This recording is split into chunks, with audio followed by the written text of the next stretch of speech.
Okay, welcome everyone to this session of Philosophy Matters.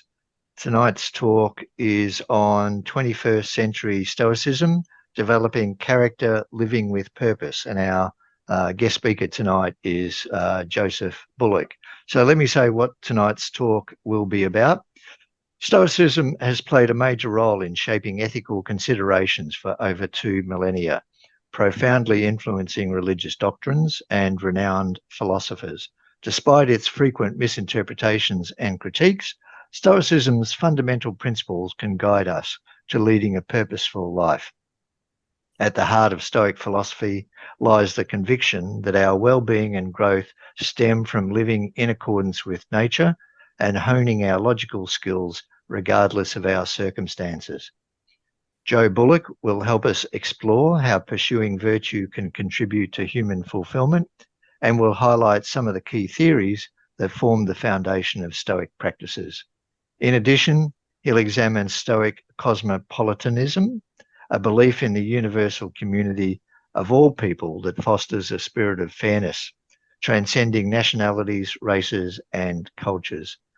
There'll be an opportunity for questions and discussion at the end of Joe's talk. So a little about Joe. Joe Bullock is a co-founder of the Philadelphia Stoa, a community that is dedicated to helping individuals live happier and more meaningful lives.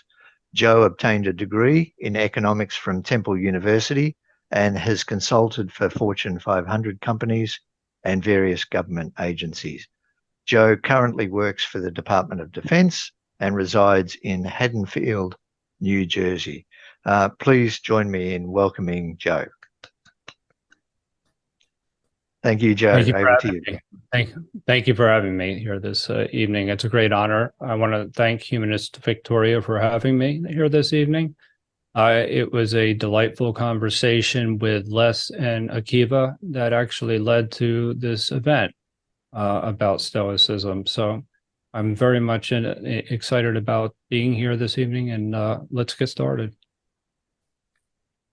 21st century Stoicism, developing character and living with purpose. I'm actually going to be focusing on the developing character part more than anything else, and some of the exercises and practices that we can use in order to build our character. And as far as finding purpose, we will cover certain aspects of developing a philosophy of life. This is my journey to Stoicism. Imagine yourself in the company of many kind friends. Perhaps you meet in a sports club, at work, or in a church. You've been meeting with these good friends for many years. Now imagine one day one of those friends asks you for help. They ask you to join them on an adventure. So together you head off on an exciting journey into the unknown. But along the way, things turn sinister. Your friends take the wrong path, and you both quickly find yourselves immersed in danger, dishonor, and destitution. Then your friends abandon you, leaving you to deal with their mess alone. You're confused, hurt, disoriented, scared, and suffering. What do you do? This is my story about my journey to Stoicism. I was raised in a mainstream religion, and in about 2000, early 2000s, I'd actually moved down to Washington, D.C., where I was actively recruited by a very elite and exclusive group within that mainstream religion. For the longest time, it was, a community. I did my best to help my friends. I helped quite a few people while I was there. And after a while, because I didn't conform to all of their requirements, I was no longer in my friend's circle. Some of them went so far as to actually go ahead and tarnish my reputation. And I felt hurt. And I was sitting there and I was trying to figure out, what went wrong. And I was shaking my head, and I just said, the only thing I have left, you can lose your friends, you can lose your material possessions, but they can't take your actions from you. The things that you do define who you are. And that no matter what, even if they ruin your reputation. So then I'd come across this quote from Epictetus. And this is about 5 years ago. Some things in the world are up to us, while others are not. Up to us are our faculties of judgment, motivation, desire, and aversion. In short, everything that is our own doing. Not up to us are our body and property, our reputations, and our official positions. In short, everything that is not our own doing. So this absolutely resonated with me at that particular moment in time. I mean, I don't have control over my friends. And I realize that's who they are. That's not who I am. That's their character, and I have to manage mine. So I basically I went on my own and started my journey into studying Stoicism, and I found it to be one of the most welcoming and joyful communities where there's intellectual rigor and just wonderful people, and it's a very open mindset that the Stoics have, and that's what I was really longing for. So I want to start this conversation as to why we need a philosophy of life in the first place. You know, Bill Irvine is a well-known Stoic who actually had written a book that covers this nicely. And the first reason that I put down was direction and purpose. You know, a philosophy of life provides a framework for understanding our place in the world. It can help us find purpose and guide our actions. Consistency, it promotes integrity so that our actions align with our values.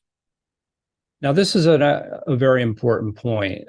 One of the very well-known cognitive behavioral therapists, Donald Robertson, has a Socratic questioning class where it is focused on finding out what is most valuable to you. And you'd be surprised, a lot of people are really incapable of naming what they really value. I've asked a lot of my friends, and they've gone through the exercise, and they struggled. And so an example of this would be, you start to ask yourself the question, well, I go to work. And then you ask, okay, well, I go to work to earn money. Well, why do you earn money? Well, I earn money to be a good husband or to raise my children or whatever it may be. And so what the underlying value in that particular instance are your children or your spouse. And so with that being the case, you start to have a better idea of how to allocate your time.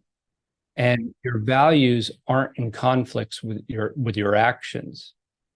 And that actually prevents a cognitive dissonance, where some people are often not identifying things that they value most, and they act differently.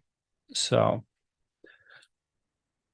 self-understanding and developing a philosophy of life requires deep introspection. And deep introspection means confronting your fears. When we confront our fears, many times that we recognize that our fears are irrational. We start to think of the source of the fears, and even what actually may cause, what would be the worst case scenario if our fears were to come true. And they really actually aren't always as bad as we may have first envisioned. So I think understanding is what we're afraid of is a critical part of self-understanding. And this goes to actually living a better life. Resilience, having a framework for understanding and interpreting the world, a philosophy of life can help us navigate adversity and challenges. And moral and ethical grounding, a philosophy of life, helps to ensure that our actions align with our ethical principles, promoting social cohesion and improving our relationships.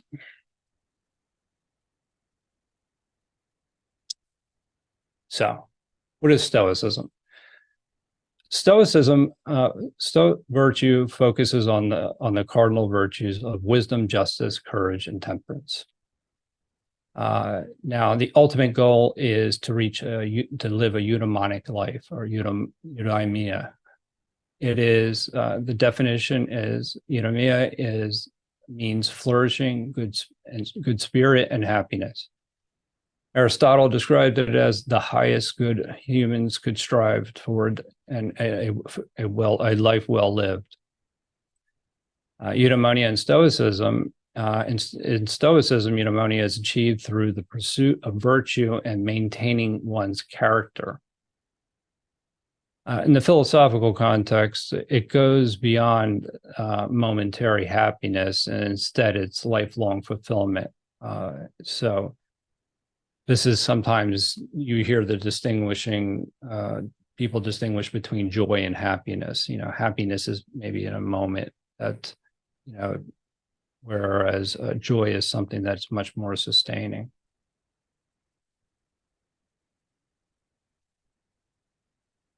Okay, this is a Stoic triangle. And it really kind of outlines what 3 factors will really help you live a more eudaimonic life. And what you'll see in the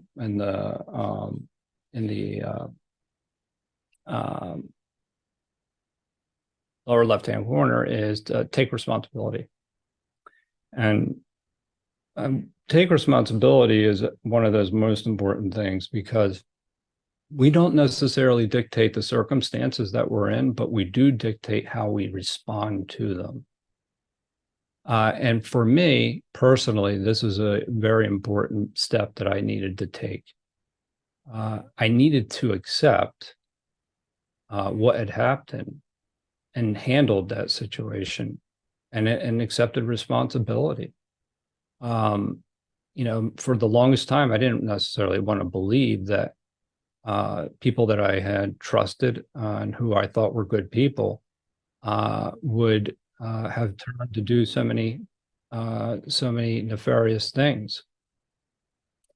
So taking responsibility, I owned it. It didn't matter. It was my situation. So that was very critical. Focusing on what is up to us. This is another critical point, that it's often referred to as the dichotomy of control. For those of you who may have heard of that, instead of using Epictetus's words. By focusing on what is up to us, we're not necessarily focusing on external circumstances. We're more focused on ourselves and how we act in the world. And that detachment from those external circumstances will help you be more at peace, because you're focusing your energy on something that you can do. And there are situations that you just simply will not be able to, things that may lose a loved one in your life. You don't control that. So if you focus on things that are what are up to you, then that helps you at least, understand the limitations of that you have, and how many things you have control over. It's quite humbling once you actually think about it. So from there, it is Arate's excellence. And I think this is obviously one of the most important things. Greek words often translated into excellence and is the cornerstone of Stoic ethics. The Stoics thought virtue is necessary and sufficient in order for someone to flourish. In other words, things like reputation, health, are considered indifference. They contribute to eudaimonia, but if they're used virtuously. So one example would be, obvious example would be if you have happen to be fortunate enough to have enough money. What you do with that money may or may not be virtuous. So it's not virtuous in and of itself. So, but how the Stoics look at virtue is they don't look at them as things like these reputation or money or even your health. Those are preferred indifference. So I'll go to the next slide. Virtue is something that is totally up to us. We can focus on making ethical decisions regardless of potential of external consequences. That's what essentially is this again is the dichotomy of control. That's one of the reasons as to why it's so important to Stoicism. Virtue is self-sufficient. Virtue is self-sufficient and self-fulfilling, providing an intrinsic source of well-being. I'm going to provide an example of that, so we'll come back to that in a moment. Virtue is intrinsic, not instrumental. The Stoics view virtue as valuable in and of itself, not as a means to achieve external ends. And virtue leads to right action. Stoics emphasize the importance of aligning our thoughts, intentions, and our actions. But the other part is that virtue is rational. So the idea that you're acting virtuously, that you're thinking, you're not reacting emotionally, so you're reacting thoughtfully and how your interactions. And we'll talk about how the cardinal virtues serve as a compass for how to, basically where to aim, and some of the other specific practices that Stoics use in order to not only to determine right action, but to use rational thinking in order to make their decisions. So virtue is self-sufficient, and I've changed the names on these people, but these are real circumstances, actually. So kindness in different circumstances. There's a wealthy woman named Jennifer.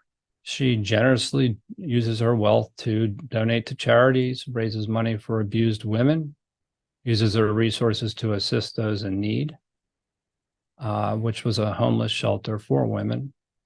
And her wealth empowers her acts of kindness.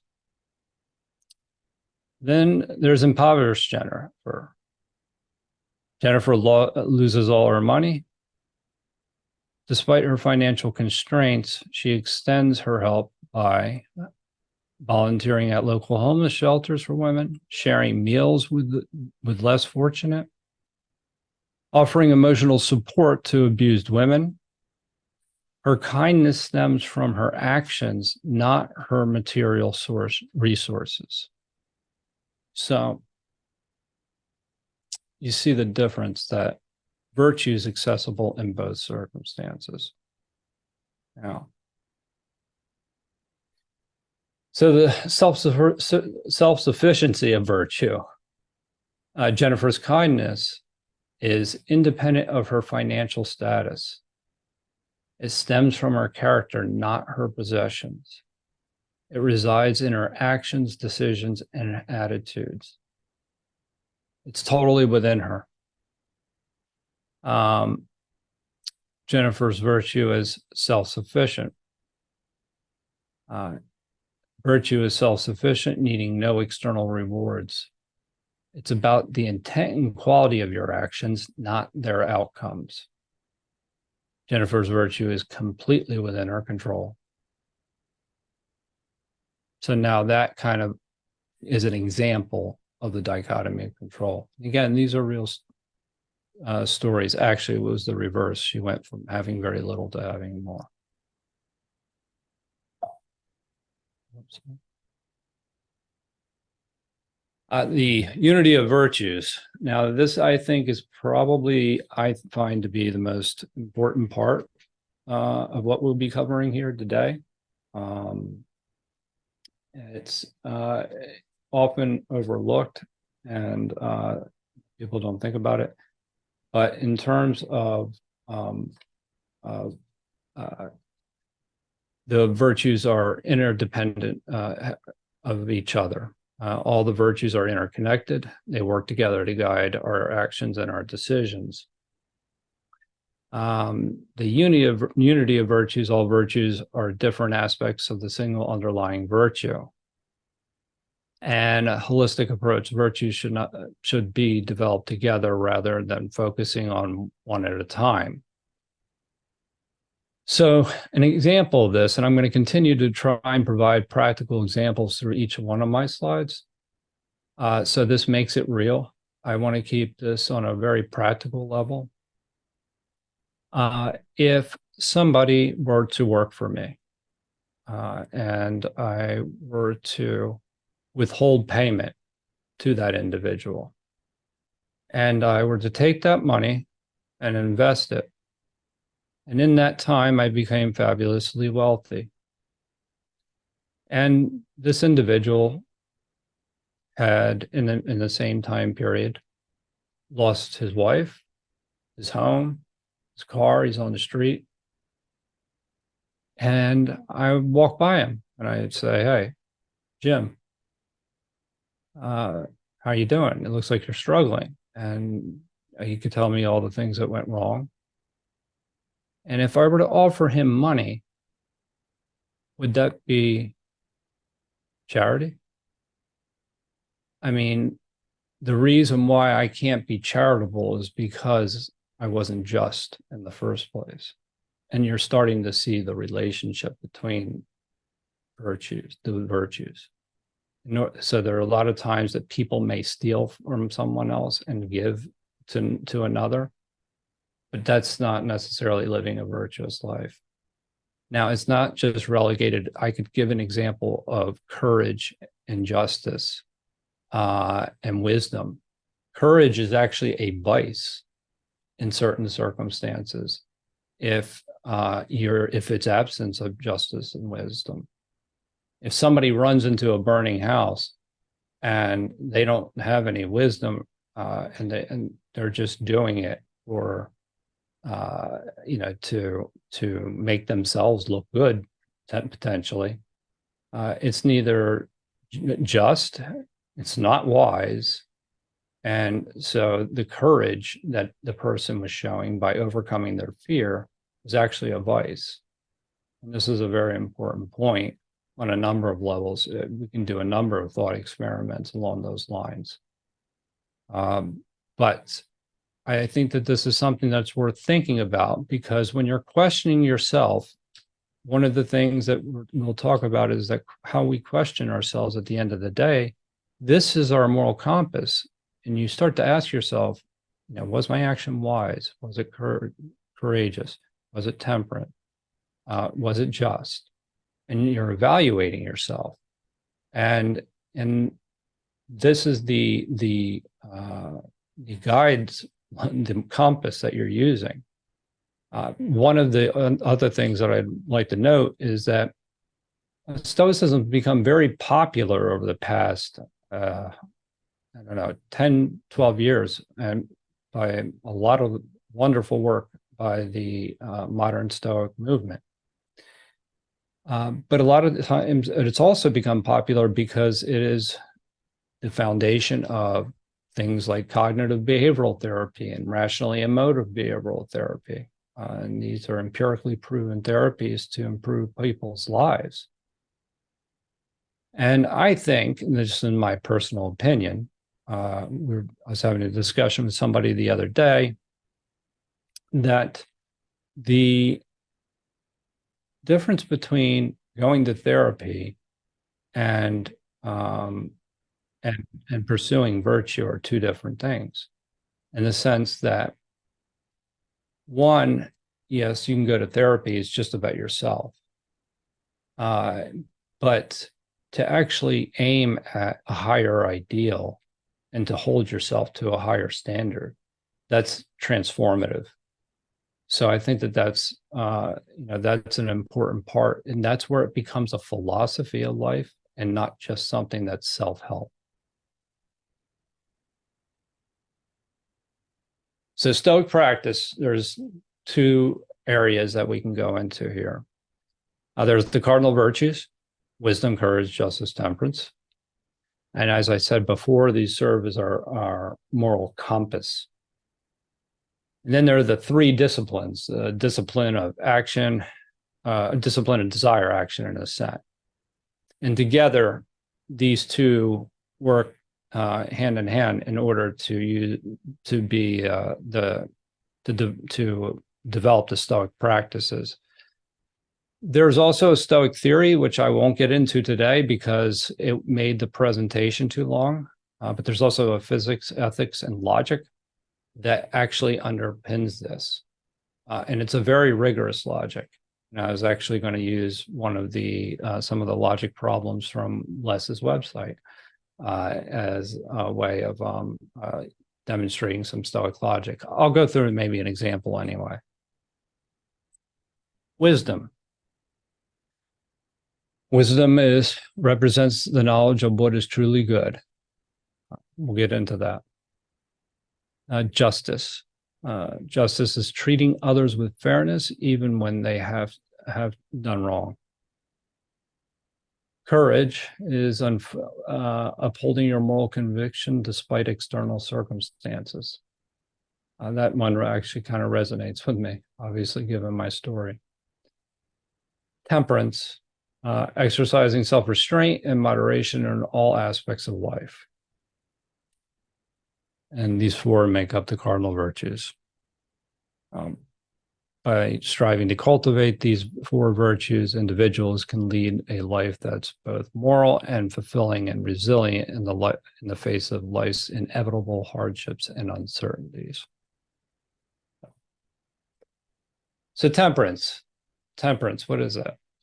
Well, temperance involves balance, having a balanced life, demonstrating self-control, and it leads to a personal well-being.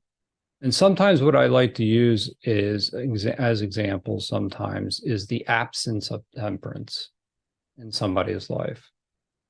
So say there is an individual who is a workaholic. They have, physical issues, physical health issues. They have mental health issues, potentially. It leads to depression and anxiety. It's well documented that some of these things occur. It leads to social isolation from family and friends.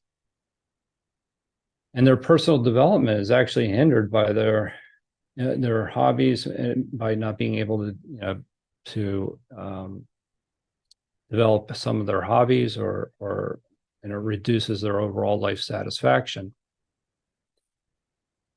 So what I'm trying to point out here is that it's the absence of temperance that is really kind of causing these things. But more importantly, I think that it's important to ask the question, why are you doing that in the first place? And this is what my friend actually had this kind of crisis many years ago. And it was status. So here's an example of not only not having temperance, but he was chasing something that was not virtuous. He was chasing money and status. And those are things that he didn't even control. So he was at risk on a number of different levels. So that isn't a real world example of how somebody can be misguided. And when you deviate from virtue, that it can be very costly. Now, maybe I'll stick with that individual as we work through this. Courage is upholding virtue, overcoming fear, and personal integrity. Now, let's take the same individual that is a workaholic. That person is failing to recognize that they have a problem. They're maybe not confronting themselves. They're not acknowledging that they need help. They may be even ignoring professional help, professional opinions. And they don't seek any kind of therapy because they're afraid of the social stigma that comes along with it. So they're afraid of what people might think of them. So they failed to actually confront the problems that they're facing. Now, let's just say on the flip side that somebody does have the courage to take on their demons, so to speak, and face their psychological issues that they're dealing with.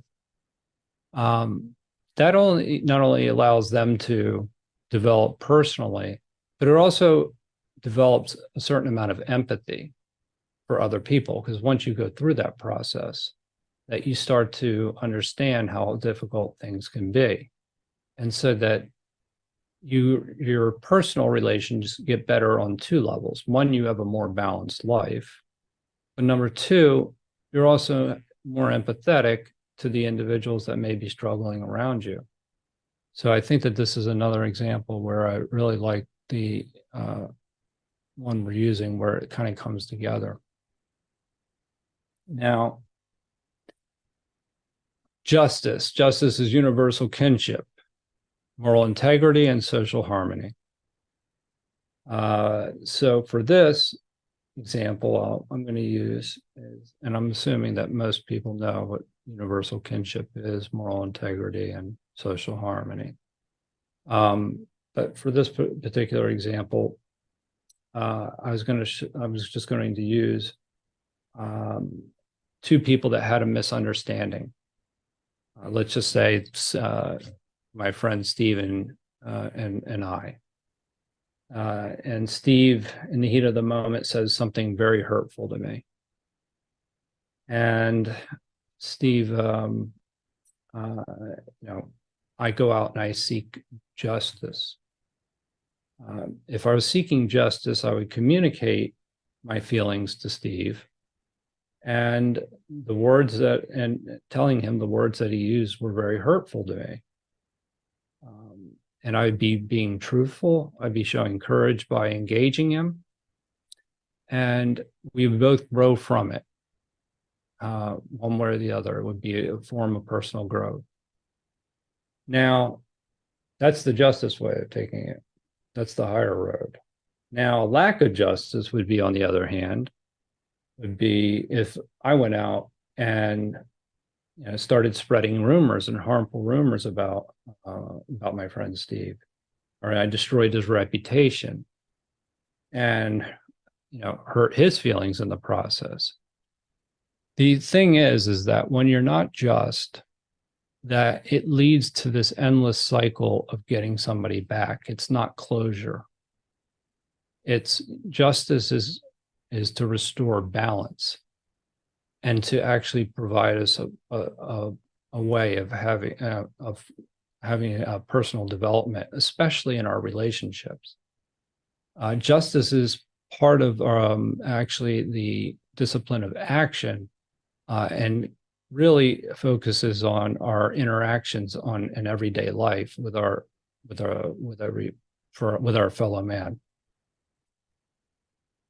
So finally, the final virtue that I'll cover here for this portion is wisdom. Let's go back to and pick on our friend, the workaholic. Why not? He he's a know-it-all personality, and he often believes he's right. His opinions are never, he's never wrong. It would be unwise. He would be maybe counseled by medical professionals to get help, but he would think he knew better. And I think we have a lot of different circumstances where that's happened over the past couple of years, where people have thought they'd known better than the medical profession. And they disregard the advice from health professionals and continue to live with chronic fatigue and lower work performance and eventually health issues that weaken their immune system, and they have heart disease. Ignoring well-documented evidence and of the necessity of sleep and failing to make the adjustments necessary for long-term well-being exemplifies the lack of wisdom.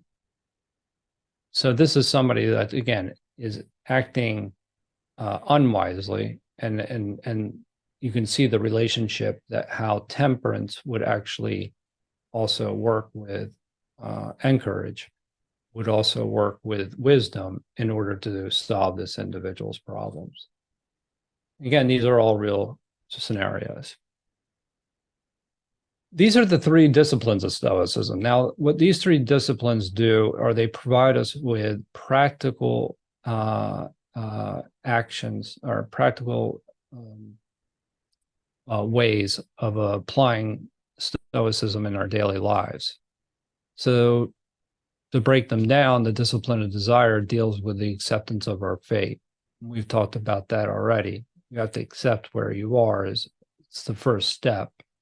And also deal with your desires in order to be able to focus on what's most important to you. The discipline of action, which has to do with with philanthropy or love of mankind. Now, I really want to harp on this for a minute. I don't think today we'll be able to get to Stoic cosmopolitanism. I'm going to apologize about that because I think of time. However, Stoicism is often seen as a passive philosophy. Oh, I can't. It's outside my control. There's nothing I can do about it. So, but nothing can be further from the truth. The idea is that you have to pursue virtue in order to actually derive the benefits of being a Stoic. That it's not something that you just sit around on a couch and all of a sudden, you're a Stoic and you're fine because you're just doing what's in your control. I equate it to something like, well, you have to go to the gym. So that's just one analogy I use. But I do hope that that stigma goes away at some point because it just simply isn't true. And Stoic cosmopolitanism speaks to that. I really wish I'd included those slides. Now it's like it could be a follow-on topic. The discipline of assent, which has to do with mindfulness of our judgments. And we'll talk about that. We'll provide an example about how we assent to our impressions. The Stoics had a pretty sophisticated ways of determining what was true. And it involved propositional logic and things along those lines and cataleptic impressions. But we won't get into that today, but maybe at some other point. Okay, so discipline and desires. Seek not for events to happen as you wish, but wish for events to happen as they do. Epictetus. So Stoic philosophical exercise, psychological exercises. I'll give you one example of that will curb your desire. So a lot of times we will spend time wishing things were different than they actually are. And the Stoics have a practice called negative visualization. That negative visualization is envisioning that the loss of a loved one, or the loss of something else, it may even be your job or things along those lines. And the reason why that is a healthy exercise is that if you wish for your job to be different, or you even may wish for your spouse to be different, you gain a new appreciation for who they are if you're actually envisioning what it would be like without them being there. And you're no longer wishing for things to be different than what you're actually going through. And that's just one known technique that the Stoics use. It's called negative visualization. And I found that to be helpful. And sometimes when I find myself wishing things had been a little bit different, and I go through and evaluate what I do have, and it creates a level of gratitude for the people that I've met, and it really does help with my relationships as well. So the next one is amor fati. This is actually a fairly new concept. This is loving your fate. It's actually from Nietzsche. But as far as loving your fate, sometimes that gets debated, because there's this saying that the Stoic can be happy on the rack, because essentially as long as your character isn't being harmed, you're not being harmed. I don't know about loving that, but I think it helps you deal with it at the very least. And the virtues associated with the discipline of desire are courage and temperance. So you have the courage to confront your desires, and you have the temperance as well that you have to demonstrate. So we can go back to our workaholic. He would need both of those in order to overcome his challenges. Now, waste no more time arguing what a good man should be one. This is one of very famous Marcus Aurelius's quotes. Fostering a flourishing love for mankind, embracing the results of one's action, and establishing a connection between justice and philanthropy. And so this is actually, this should not be courage. This actually ought to be justice. So right here. Anyway, apologies for that little error. But this virtue, the virtue of justice, is because it's how we interact with everyone else. If you think about it, somebody that would be bullying others, lying and deceiving,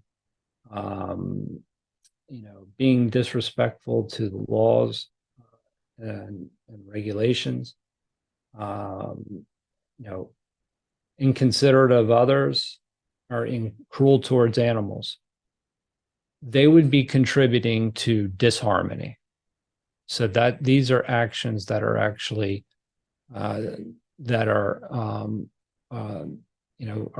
obviously not associated with wisdom or justice or a discipline of action. Now, there are pro-social behaviors as well, which could mean sharing your resources, donating to charity and volunteering your time, standing up for someone who is being unfairly treated, acting environmentally responsible and recycling your resources, showing empathy by listening and responding to others' feelings and experiences, and encouraging and complimenting others to boost their confidence and morale. Those are pro-social actions that actually allow us to interact with one another in a more meaningful way. Okay, choose not to be harmed and you won't feel harmed. Don't feel harmed and you haven't been. So that's Marcus Aurelius. So this is the Stoic discipline of assent. This involves living in accordance with reason and truthfulness, monitoring and evaluating judgments, and it is that's primarily affiliated with the cardinal virtue of wisdom. So, what would be a good example of this? I mean, it's about scrutinizing our judgments ultimately. But I was thinking about a college student would be a good example, that she receives a lower grade than she normally would, and on a major assignment. And her immediate reaction is, my life's over. You know, I'm a failure. I'm a bad student. I'm not intelligent.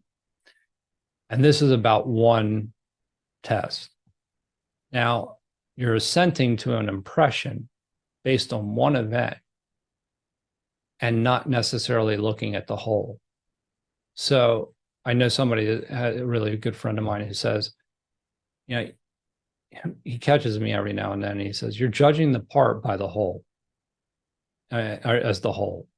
And so what happens is we overreact. It's irrational. So assenting to the impression that all these things are wrong about us by one test would be completely irrational. So by using Stoic mindfulness techniques, one would actually take a step back and evaluate the situation and determine whether they really are, a bad student. Is there enough evidence to support it? And that's where you have evidence that is supporting your observations. The facts start to support what your beliefs. But at least it's fact-based. It's not based just on emotion, if you're one emotional reaction. So how do we build these things? So there's something called ascesis, the path to inner transformation. The meaning of ascesis is derived from the ancient Greek meaning exercise or training, practical discipline for self-transformation. The purpose of ascesis is to cultivate wisdom and virtue, developing resilience and inner strength, attaining tranquility in the face of challenges. The role of ascesis in the Stoic way of life is integration of philosophy into daily existence, transforms attitudes, values, and behaviors. So these are basically the exercises that we perform in order to live a virtuous life. And the one thing, again, I like about Stoicism so much that it's drawn to me is that it's really practical. I mean, there are regular exercises that you can use that allow you to live your best life. So here are two books that I highly recommend if you're interested in Stoicism. A very good friend of mine, Massimo Pigliucci, and Greg Lopez wrote a very good book. It's like a CBT book, and it has a series of Stoic exercises where they use ancient Stoic philosophers in the first part, coming up with the theory, and then they have an actual practice on the back end. So another one written by Tim LeBron and Pierce. And Casey Pierce is and both Tim LeBron. They have a whole manual on basically how to evaluate yourself in a quantitative way, to see where you are on a more, I guess, would be on a CPT spectrum. You could maybe even say how stoic you are, but nonetheless, it's a very good handbook to really kind of see where you are with your emotions when you get angry, things like that. and what are the things that you're most concerned with? What do you worry about? And all these things are very practical value clarification exercises. So just really quickly, I'll just speak to the Stoic practices for mindfulness. One is self-examination. I think that's pretty straightforward. That self-examination can include a number of things, where I could go to Les and I'd say, Les, give me some feedback on something. And I trust his judgment. And so that would be one way of actually getting good feedback and understanding how to improve myself. Journaling would be another one. Keep daily records and to note your personal progress and areas of improvement. And I think that over a period of time, that if you're asking yourself the right questions, that will yield a lot of benefits. You'll be able to see patterns in your behavior.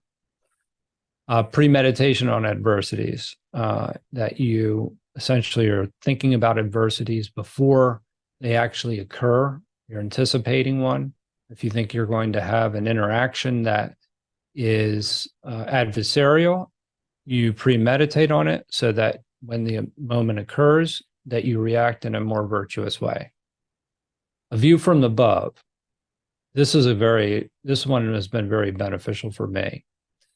Sometimes when we start to feel like, okay, the whole world's coming down on me, if you take a third, like kind of zoom out and take a third person's perspective and kind of see what's really kind of going on, or think about what's going on in the world, you realize that the world's not necessarily after you.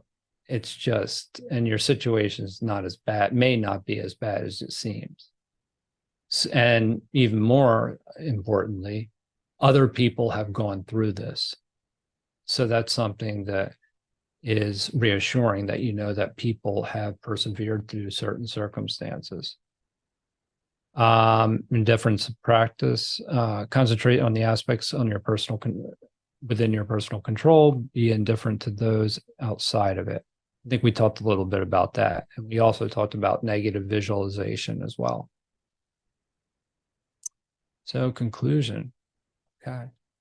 So I want to apologize first for not covering Stoic cosmopolitanism, because I think that is one of the most important topics that I don't know where I am on time. I think I'm right around 40 minutes. I don't know, something in that range.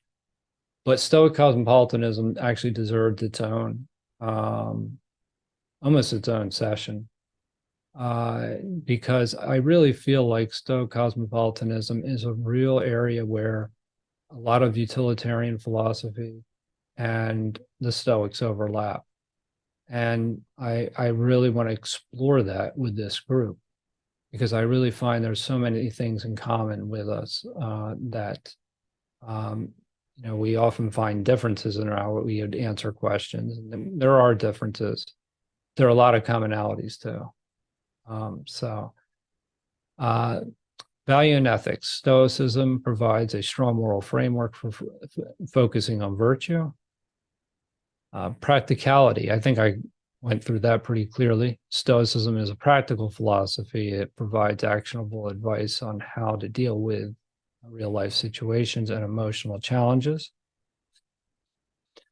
Stoicism is more about how to live than about theoretical concepts. Emotional management. Stoicism offers a technique for managing negative emotions and cultivating positive ones. That's actually a very important point that I want to talk about too. A lot of times Stoics are accused of possibly suppressing their emotions, and it's really not that. It's kind of reframing and kind of replacing the emotion with something that's much more productive. So you start to ask yourself, what is the adversity that you're actually going through? And then you evaluate how your behavior, how your reaction is impacting the consequences of that of that adversity. And then you realize if you're overreacting, you can replace it with a behavior that is actually much more healthy. You're still recognizing the fact that it is an adversity, but you're kind of transferring that energy from worry, concern, or anger to something that's much more positive, so that you can get, be more productive and handle the situation much more justly. Strong negative emotions often stem from incorrect beliefs. That's the other aspect of it, is that what we believe to be true, what that student believed to be true, was incorrect. So that was one example, and we can achieve a more balanced and emotional state by working on changing these beliefs. Mindfulness in the present moment. Stoicism encourages us to focus on the present moment and not worry too much about the past or the future. This aligns well with many principles of mindfulness and can contribute to a greater sense of well-being. And living in accordance with nature. This is actually a very important point. Living in accordance with nature means that we're pro-social. It means that we don't live on an island. It's not we're not self-sufficient, meaning we're interconnected with everybody else. When you think about the person that put together this microphone and this camera and this computer, we're all interconnected. So that's what it means to be pro-social, is that we're interconnected in how we function. So it's part of Stoicism is to be pro-social. And that you're using reason. You're using reason in your decision making. So that would be the other reason, the other main part of living in accordance to nature. And it's applying reason to our decision making. Our decision making improves both ourselves and society. So I'll offer a Stoic thought experiment. But I'm open to all questions. I know that we have a large group of utilitarians here, usually, and for whom I love. And so maybe I thought about how potentially, truthfully, a friend of mine had brought up a question about how utilitarians and Stoics could, where they could find some common ground and help each other. And that's an interesting area to me. So here are some questions I'll throw out there, and if you wish to answer them, feel free. If not, ask me anything else, and I'll provide you with the best answer possible. So there are lots of ways. There are a lot of other ways, but here's three to consider. Stoicism might assist utilitarianism to remedy its main critiques. For example, utilitarianism discounts individual rights and justice by often prioritizing overall happiness at the expense of individual rights or justice. So my question is, can Stoic principles assist rule utilitarianism? Now, I will say this right now, Les will have an answer to all these questions. I had a discussion with Les about utilitarianism one evening, and let's just say I didn't necessarily win the conversation. Not that that's the goal, but I was sufficiently answered. So utilitarian could theoretically require extreme sacrifices for individuals if it would lead to greater overall happiness. So question 2, can Stoic threshold limits assist rule utilitarianism? And utilitarianism relies on measuring and comparing conscious experiences, which are subjective phenomena that are difficult to compare across individuals. Question 3, can the Stoic virtues assist preference utilitarianism? So I am not an expert in utilitarianism, so I would actually love to hear anybody's answers on that. Yeah, I really wanted to do. I very much wanted to do Stoic cosmopolitanism. I think it's such an important topic, and I bet you I could have fit it in, and now I regret not doing it. I don't So regret it. Don't regret it, because we'll have to get you back to talk about I Stoic cosmopolitanism. that would be Uh, an honor. Look, thank you very much, Joe. That was absolutely terrific. I think you really brought home, looking on as an outsider, what I find attractive about Stoicism. It's incredibly practical. Instead of academics sitting in chairs in their offices in a university, this is real practical stuff that makes a difference, helps people lead more meaningful and better lives. And I really like that. I mean, it really is Stoicism really is the intersection between philosophy and psychology. And not many, I mean, when you study moral philosophy, you just don't get that practical insights that I think Stoicism brings. To access other videos and podcasts in this series, go to the Philosophy Resources section of the Rational Realm website at www.rationalrealm.com.